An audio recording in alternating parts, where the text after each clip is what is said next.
There's the mic. Hi. It's Thursday night. It's 7 p.m. And that means it's time for Hey Josh, what you drinking? With me, Josh, live. I've prepared a show today, and I'm going to be doing the production myself as my poor production assistant, my how would you say him? My producer. He is hiding in the basement with the COVIDs. He got the coronavirus. He's hiding and getting better. Jenny's also got the Ronas, but she's not so much hiding. How I live in a house full of people who've got the Ronas and I'm still perfectly healthy is a mystery, but maybe I've got like super immunity or something. Anywho, I prepared a interesting show for those of you watching today. I'm going to show the clip that I made about glassware, as I've in several past episodes mentioned the importance of specifically I've talked about clean glassware, but also beer glassware. So you know what? I'm just gonna let's go ahead and show that clip now. I'm going to show this video file, and I'm going. Let's see if this works the way it's supposed to. Hi there. Welcome to this segment of Hey Josh, what you drinking live, but pre-recorded. It's a little thing I do. I kind of pre-record segments before the show, so I can just press play and get going with the actual talking and the show instead of me babbling and playing with the buttons on my StreamYards here.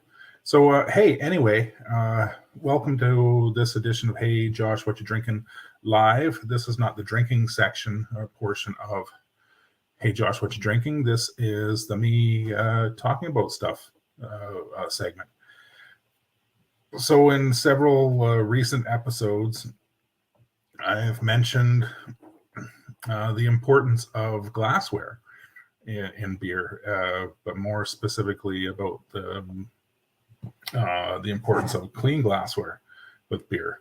There's an example of a glass that I have right here, and I'm not sure if you can see, but I can see that it is not perfectly clean. It's got some gunk on it. It's got some stains, got some fingerprints. Looks like it's got some scratches in it too, but that's neither here nor there right now. So anyway, so I'm not above drinking beer directly from a can or a bottle, but does it really matter what you put your beer in? So the short answer is yes. It's a soft yes, but it's a yes.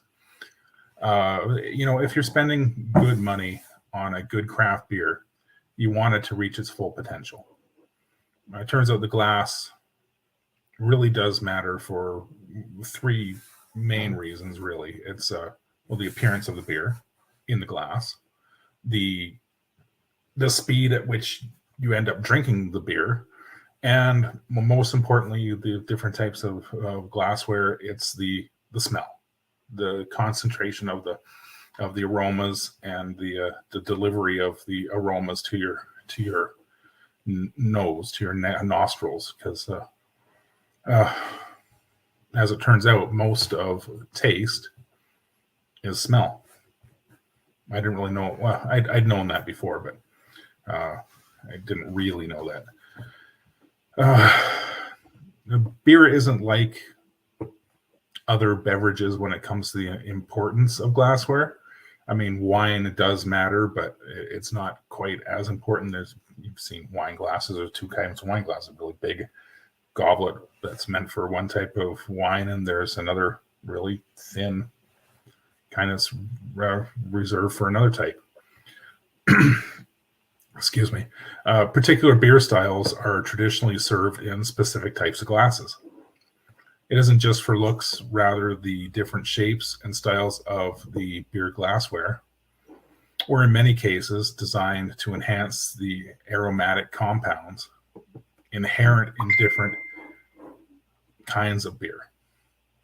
So different shapes of glasses were meant for different types of beer. In some cases, some very specific beer glasses for very specific types of beer. I can think of perhaps like a Kelch,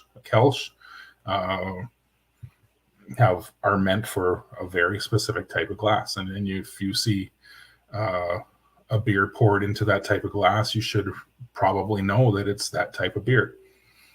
In many cases, sometimes it's a glass that was on hand. As we know, smell has a huge impact on how we perceive the flavors, and the right beer glass can take your beer drinking experience to new heights and new levels.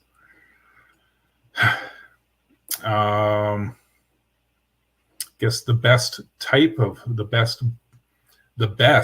beer glasses, according to experts, science again. The best beer glasses bear strong resemblance to wine glasses. First of all, preferably they're made of thin glass, nice thin, crystal is very thin as compared to blown glass, which can be quite thick. So the best are made of the thinnest possible glass. They're often slightly flared at the top.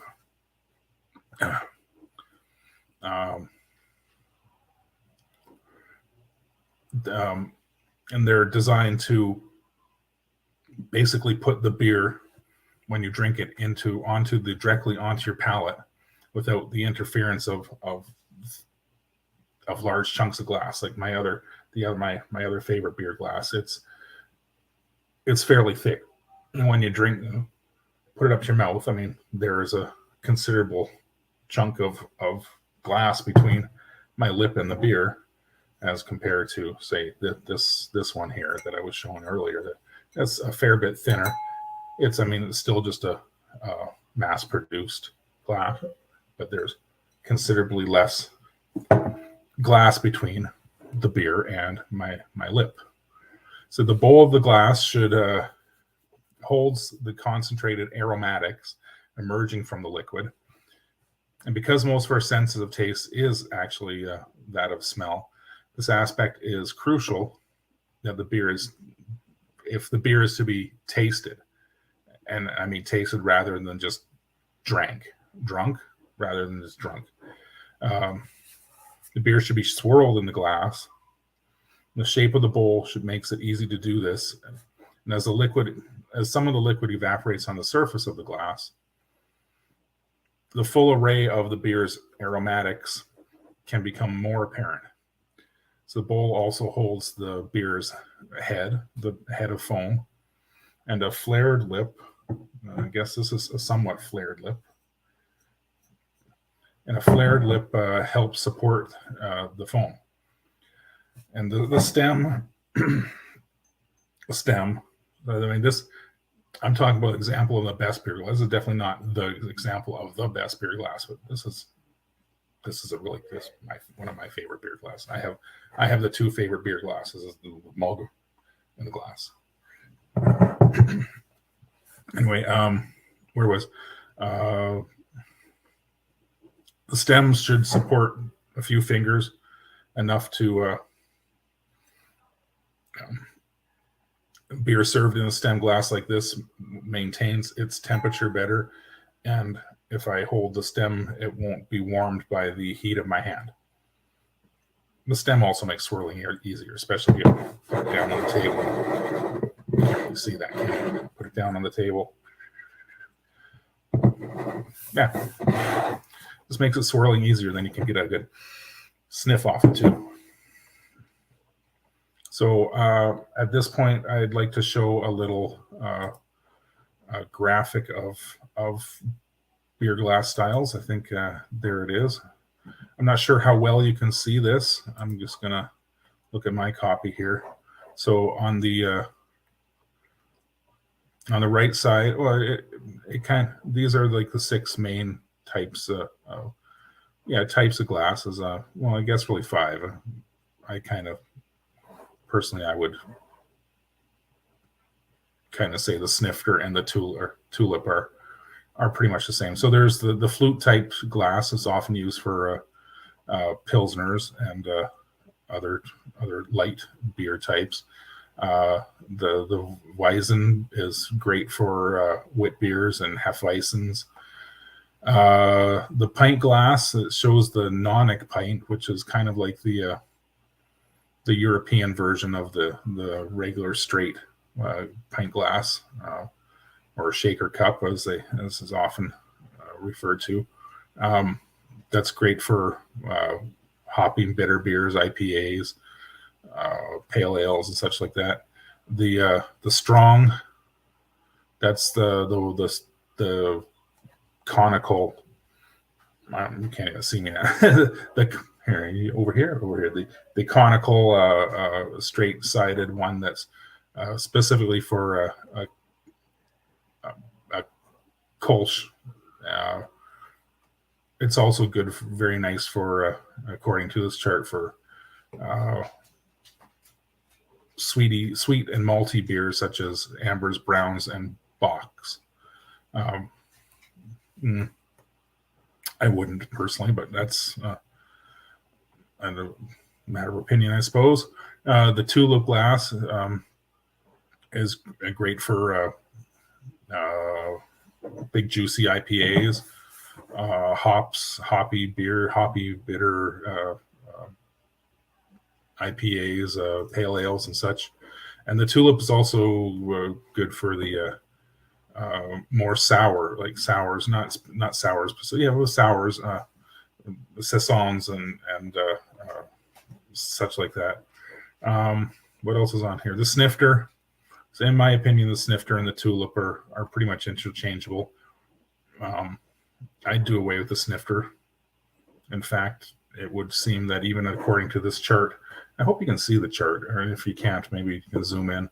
But you can see the chart. It's they all go to the same one with a little infographic here. And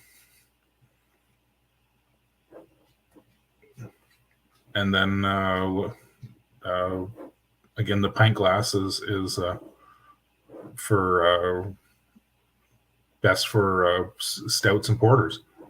All right, that's a little infographic about the different types of beer glasses and what beers are good to be served in. I'm going to remove that picture now.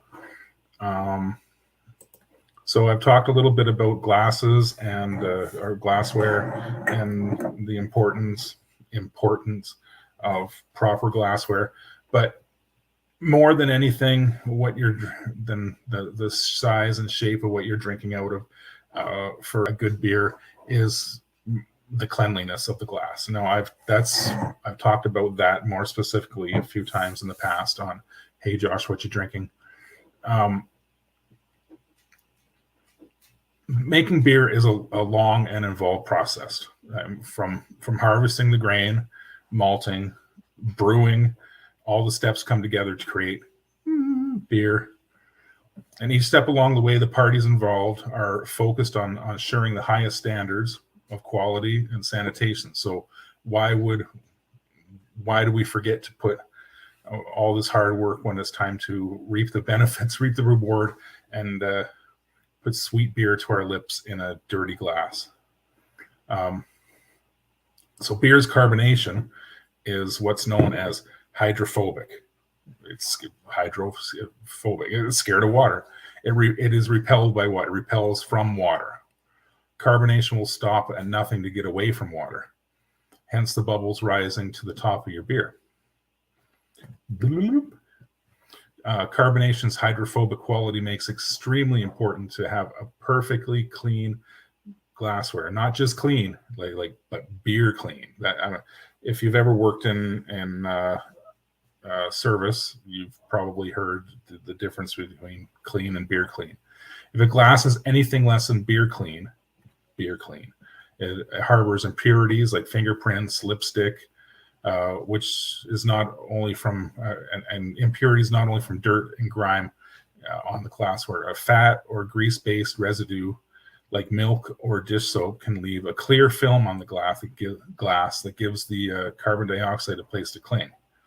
This clinging carbon dioxide is meant to rapidly release from the pore, shooting upwards, creating a cascading effervescence that's integral to the overall aesthetics and experience of a beer. Sure, you don't want to ruin a good beer with a stinky old glass.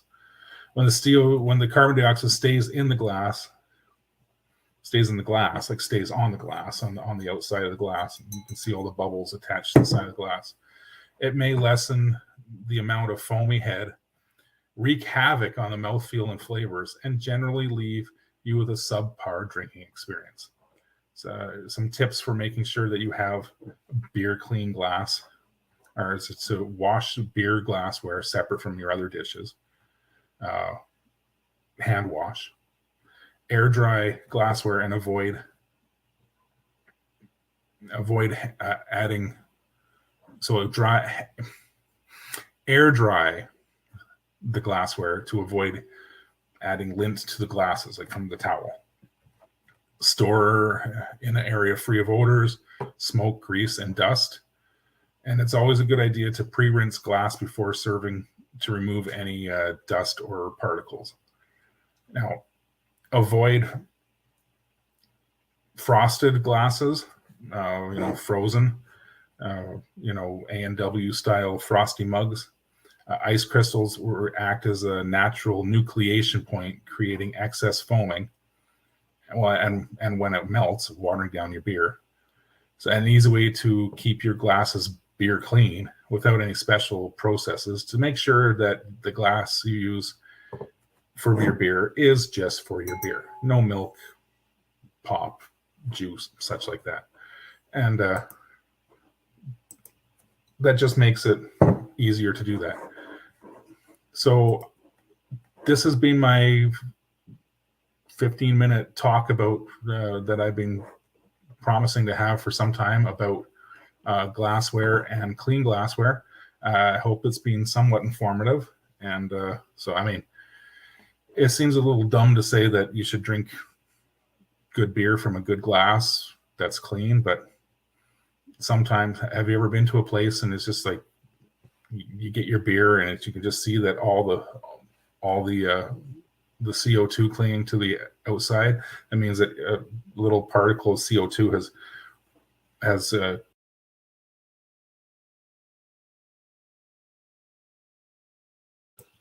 blah blah blah. Josh. Okay. Hey, I hope that was somewhat informative. Glassware. Who knew that it was so important?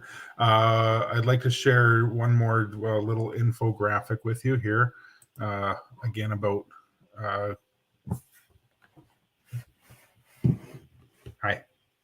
glassware. It's over there. Just kind of the how you can tell the difference between a clean and a dirty glassware. As you can see with the dirty glass, it's got some lipstick on top, and there's no lacing on the top of the beer, and you can see all the little bits of CO2 clinging to the inside of the glass. I said outside several times, and clearly I meant your beer is on the inside of the glass. Versus dirty versus clean. Clean, you can see that there is some lacing stuck to the side, and typically you'll see it in layers. You'll see a layer. They say if you drink a Guinness, you're supposed to do it in 3, and you'll see 1, 2, 3 layers. And anyway, the head retention is usually far better in a clean glass, and you can see that there's no CO2 stuck to the outside. Anyway, that's just a cute little infographic that I found on the interwebs. Let me just turn that off. How do I turn that off? Go away now. No, that's not remove. Oh, I have to press off. And also here, just one more thing, just for fun. All the different style, well, not all of them. There's some of the many different styles of beer glasses, and really there only needs to be 6 there as far as I believe. I understand. Anyway, back to the show. Thank you for watching that part about glassware. Who knew that it could be so in depth and yet so freaking boring? And hey, like I said, I think the very first thing I said when on that little talk there is I am not above drinking straight from the can or bottle, and I will never ever disparage anyone for doing so, because if you like something and that's what you want, same with a glass. Use whatever glass you want. Good. Anyway, okay, let's get to the beer drinking part of Hey Josh, what you drinking? So I'm pretty excited today.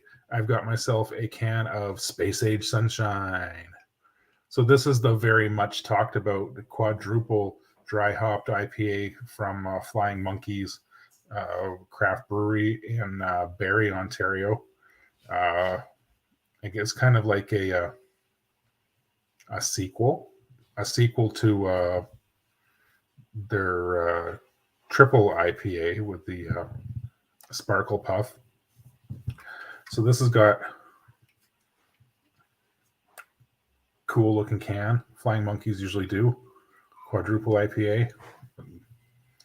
Let me read out what it says on the can. Quadruple dry hopping and nostalgic creamsicle energy. Oh, that's right. It's a orange creamsicle. Creamsicle energy continue the historic victory of Sparkle Puff, warming the galactic void with 11.6% alcohol by volume. That's right. It's 11.6% alcohol. And vanilla bolts of belly-warming light. Pew, pew. Still defending the universe with the power of craft brewing. So this is taking the craft brewing scene by storm. Everybody's talking about this one. I've not had this one. I've had Sparkle Puff on several occasions, and of course I've had Juicy Ass, which is amazing. All right, let's pour this out. See what we got here. All right, pour it out for the camera. In my clean glass. Well, mostly clean. Okay, here we go. Look at that. I say clean, and it's got all the evidence of not so much. Anyway, look at it's a nice. It's clear. Well, it's somewhat opaque, so it's not a hazy IPA, which I would have more expected from a quadruple dry hopped. Nice head on it. Look at that, a good two, maybe even three, good two fingers on it. Nice carbonation, and as you can see, my glass is from pretty clean. Let's give it a sniff and see what we got in here. Okay, well, it's an orange creamsicle beer, and the ingredients state that it has. Let's go to the ingredients.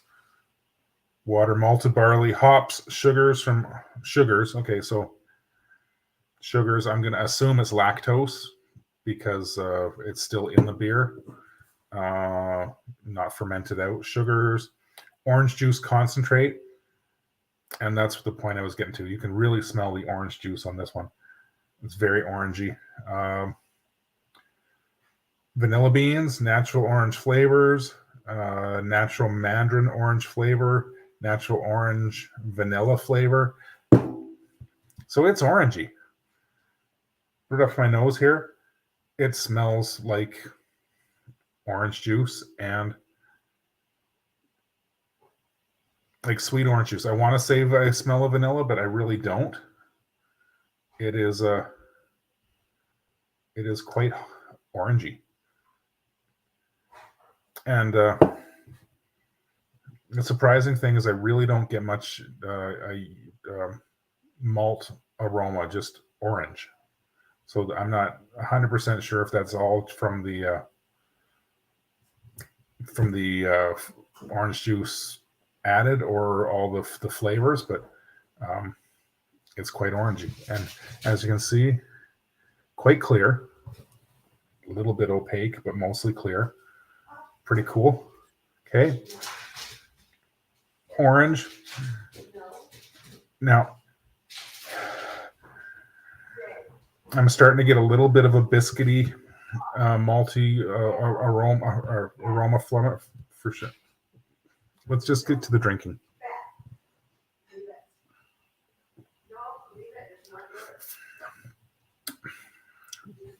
All right. So,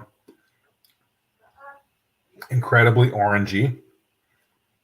You can really taste the orange juice, the orange flavor. And it says that there's a vanilla, but it's very subtle. It definitely has a sweet creaminess.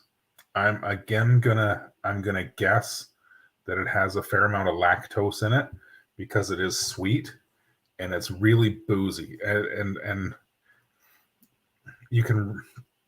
I can really feel the alcoholic warmingness. Like a regular beer is 4%, and you can't really taste the alcohol. In this, you can really taste the alcohol. It's not a burning, but it's a pleasant throat and chest warming alcoholicness. So,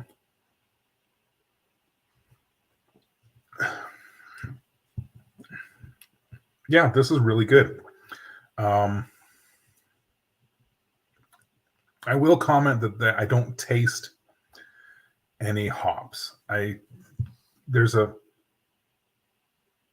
very subtle aroma of hops, but there's no bitterness at all. I would guess if I had to scale this on the IBUs, International Bittering Units, I'd say it's very low, like maybe none to 5. And the ingredients say hops, but I don't taste any. Now the quadruple dry hopping. So it would seem that all of the hoppiness, all of the hops, and it's hard to tell if they use much. I don't smell it. Anyway, it's a sweet. It's tasty. It's orangey. It's sweet. It's 11.5%. I think it's kind of good. It's not something I would want to drink every day. I would drink Juicy Ass and Sparkle Puff more, but this is good. I like this. So, Flying Monkeys from Barrie, Ontario. I got this at the LCBO here in Canada. I think it's available pretty much anywhere. All right, coming up to my half-hour time. I hope you enjoyed the talk and information about glassware and cleanliness, and I hope you got something out of the review of Space Age Sunshine. It's definitely worth a try. If you haven't tried it, if you like craft beers and you haven't tried this is much talked about. It's well worth it. All right. Thanks for joining me on Hey Josh, What You Drinking Live. It'll be available to rewatch on Connect TV, of course, on my YouTube channel, Hey Josh, What You Drinking.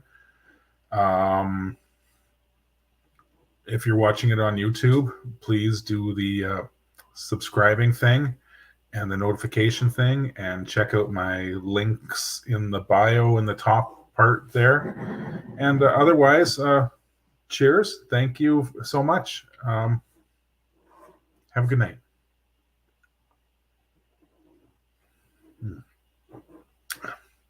Orangey.